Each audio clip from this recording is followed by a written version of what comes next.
Solo is a movie that was plagued for a year with behind-the-scenes horror stories, such as switching directors and writers, casting choices that failed to impress anyone, shifting storylines and tones, but after all that, I am pleased to say that this movie is... okay. It sure is a movie. But it's a hard movie to talk about because I knew exactly how I felt as soon as I saw it. I walked out of that theater and said, yeah, it was alright, but I asked myself, why didn't I like it more? I didn't find it that exciting, and was it because the action scenes were bad? No, the action scenes are pretty darn cool. Is the writing weak? Not really. The dialogue, while having a few drop moments, is pretty solid.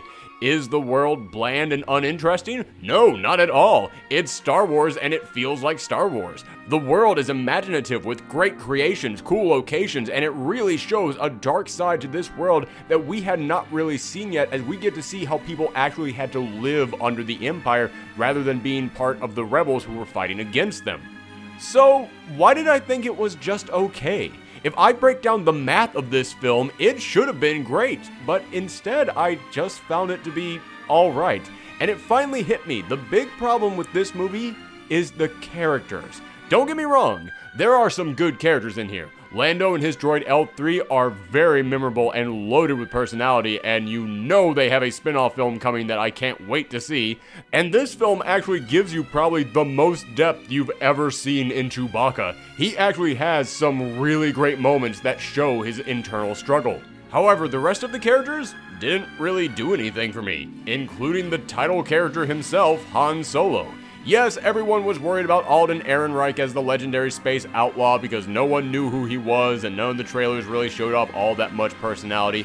But I will say this, he actually nails what they give him. Every single time that he's supposed to be smarmy or confident or smooth talking, he absolutely nailed that. That is something that I can 100% applaud him for. However, Han is still being written like a supporting character even in his own film. We see one moment of distress for him at the beginning of the film, and then after that, it doesn't matter if he's chilling at a party, racing through a life or death situation, being betrayed, he's acting the same way in every scene. And again, that is not something against Alden Ehrenreich, that's just something against the way that this character was written. He acts the same way with the villain as he does with his love interest. We needed to see way more range to this character in order for me to really care. And considering this is supposed to be his origin story, the story of how he became the gruff, gritty outlaw that we saw in A New Hope, yeah, by the end, he still kind of feels like that kid that we met at the start of the movie. And speaking of a lack of range, the same thing goes for his mentor played by Woody Harrelson. He's supposed to be a sleazy outlaw who kind of has a heart of gold, but he's never really all that sleazy, and he never really has all that much heart. He's just kind of in the middle the whole time. And don't get me wrong, there is a big difference between depth and range. Woody Harrelson's character has a lot of depth to him. You can tell that he has a long history where he built up connections to other characters that have affected him throughout his entire life. He has a ton of depth, but range is how much he is able to show of that depth. How much he is able to portray what has happened to him throughout his entire life, and this script just never really gives him the opportunity to do that, and in the end, range is going to be way more memorable than depth, so even if he was a deep character, he didn't really show off anything that memorable. And the worst to me is Han's love interest, who, honestly, I don't know if it's a spoiler or not, so I'll try to keep it vague. But on paper, she's the most interesting character in this entire movie. When you examine who she is, what she's up to, what her backstory is, it's great! But in execution, not so much. They spend the entire film saying, you don't know the horrible things she's done. And you're right, we don't know. Because you're not really going to get to see it in this film. Instead, you're just going to hear that the entire film. Just people constantly warning you, you don't know the horrible things she's done.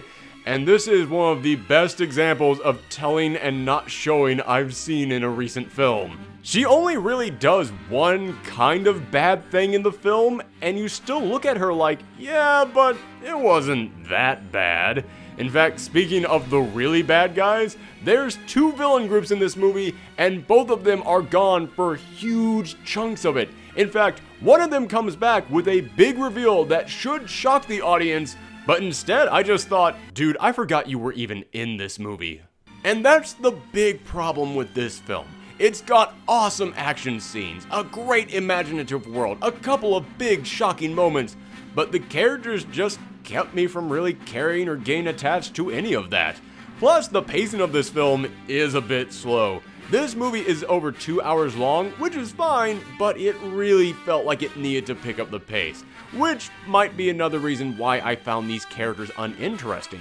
It's one thing to have kind of flat characters, it's another thing to have kind of flat characters and just hold on them for way too long. So, in the end, it's a well-made film, and it is indeed fun, but it never went above that for me. It never became anything special. I mean, heck, this is a huge release for a massive franchise, but I'm just doing a mini review on it rather than a full review because, well, I just didn't have all that much to say about, and for an over 2 hour long film, that's not really a good sign.